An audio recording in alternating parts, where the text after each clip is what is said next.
Today we're going to talk about The Wolf and the Hawk by Julian Greystoke. It is a medium to medium high stakes fantasy romance, and I found it absolutely delightful.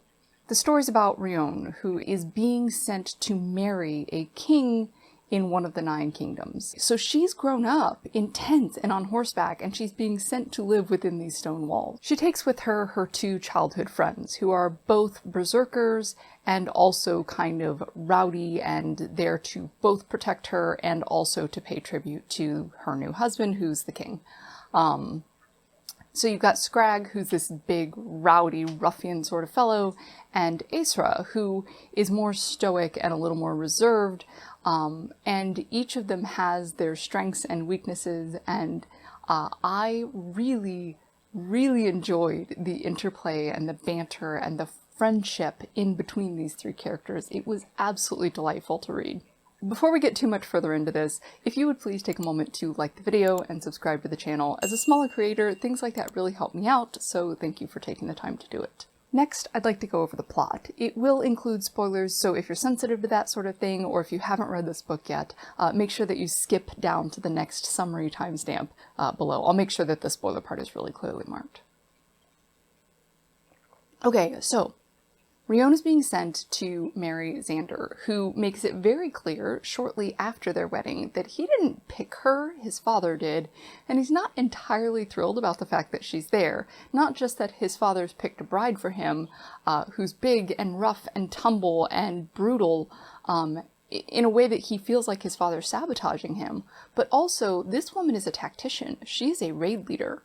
Her husband, her new husband, has no actual on-the-field battle experience, and Xander feels like his father is sending this woman to sort of take over his role as the military leader of the kingdom. So her presence there, just being there in existence in his kingdom, is a threat to him and his status as king. He's worried that his father is going to declare that he is not capable of running the kingdom and take it away from him and give it to his uncle.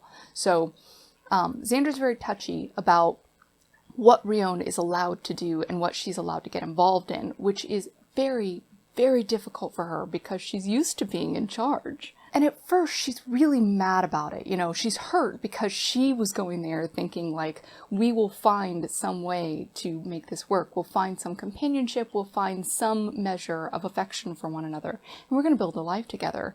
And then she gets there and it's their first night together. And he makes it clear that that's just not on the table. And that she's basically looking at spending the rest of her life alone with a crown on her head. She's not looking forward to that. But despite being angry about it, she really works to understand Xander's position. She really works to sort of curtail her more violent, impulsive nature, and she really does try to be at least her version of what he needs. And both of them fail miserably.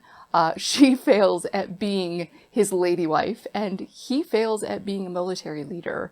And because of their mutual failures, which happen roughly at the same time, they sort of are forced together and realize that they are complements to one another, that each of their strengths, you know, covers the other one's weakness, and they round each other out really well if they could just make room for one another. And all of this is happening while this exterior threat to the kingdom is sort of bubbling and boiling in the background, and you can feel the tension building even though you haven't seen it yet. You know that it's coming, and then all of a sudden everything explodes all at once, and Rion steps into a military position, and Xander, for all of his pride, finally relents and steps back and lets his wife be who she is, and learns how much he really appreciates her and how useful and supportive and fantastic she is. And watching them recognize the strength in each other, watching them recognize the value of one another while they're also saving this kingdom is, it's a heck of a ride. It's really well done. There were a few things about this book that really worked for me. A lot of that is taste, but I'll tell you what I liked about it. So first thing is the romance. This is a slow burn, tasteful romance. So every step towards their building of love or building towards love felt really earned, like they really had to work for it and they really had to reach for it and really had to make themselves vulnerable in order to attain it. And I really like that. It makes it meaningful. Another thing that I really appreciated was it is steamy without being smutty, so there's not a lot of on-page raunch.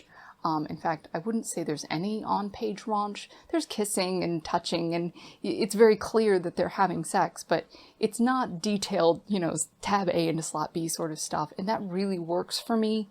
I thought that it was all very tastefully done, so if you like steam and not so much smut, this is a good choice for you. Another thing I want to talk about is the characters. I mentioned earlier that the trio, the childhood friends, Rionne, Aesra, and Scrag, are infinitely likable. Their banter and the way that they support each other while also sort of jabbing at each other in a playful sibling rivalry sort of way is it's very enjoyable. It's a great ride to go on, and just watching the three of them interact was absolutely delightful. I also really appreciated that they weren't all what you expected. Aesra is described as a beautiful warrior woman and also a quiet heart, which is to say she's not sexually attracted to people. She's what we would call asexual or ace.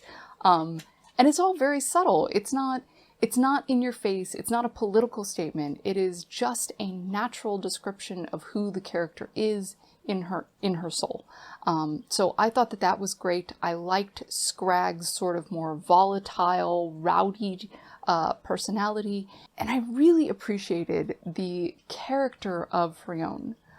She's this big, muscular, almost too big for her own good sort of woman.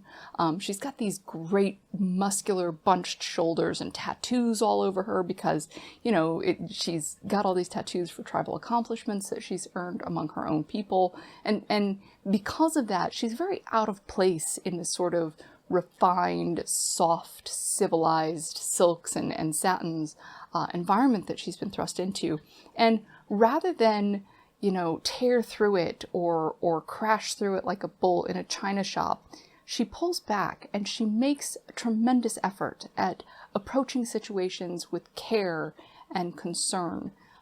She does her utmost to be respectful of the people who are hosting her, and that both surprised and delighted me.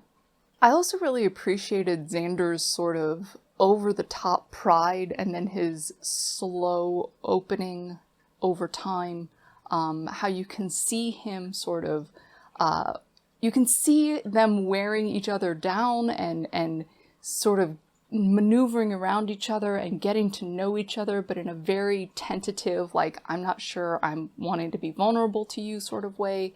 And I found that tension between them to be really pleasurable to read. Next, I want to talk about the fight scenes. So anybody who reads a lot of fantasy knows that combat scenes are pretty common. And there's... Really? You're just going to throw yourself down the stairs? You okay? Anybody who reads a lot of fantasy knows that combat scenes are pretty common. And sometimes they're done well, and sometimes they're not. Sometimes the author gets carried away in too much detail, talking about every punch and blow. This is not that. This is a pared down version with just enough detail of blows as they're coming when they're important and meaningful to the story, and then the rest is just sort of fast-paced action, and it feels like everything's in motion without saying, he swung his sword, she dodged, Sorry about the noise in the background. My dog's having a settle on the tiles. Anyway, I thought that the fight scenes were they had just the right amount of detail so that I could follow who was where and what was going on, but not so much that I got bored with it or felt like I needed to skim through it or skip through it. If I absolutely had to come up with a fault in the book, it would be that the first chapter reads slightly younger than the rest of the book. That's not to say that it's unpolished or rough or anything.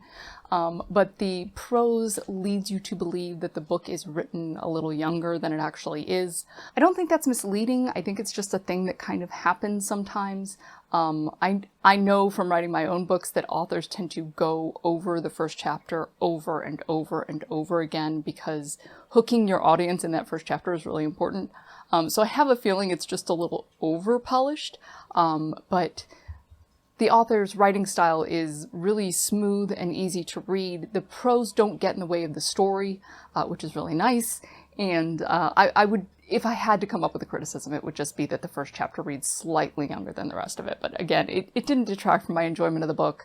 I really loved this story. It was perfectly suited to my taste. The action was great and engaging, and you're actually interested in what's happening, which is nice. The romance was fantastic, and the characters themselves were so fun and so interesting. So yeah, I can't recommend it enough. The Wolf and the Hawk by Julian Greystoke. Go get it. If you enjoyed this video, please hit the like button, and of course, if you like the way that I present information, hit the subscribe button and the notification bell down below. You can find all of my social media contacts in the description. And of course, if you want to keep up with me and the progress I'm making on my current novel, you can do that at effywritesbooks.com. Thank you so much for watching. Have an excellent day, and I'll see you next time.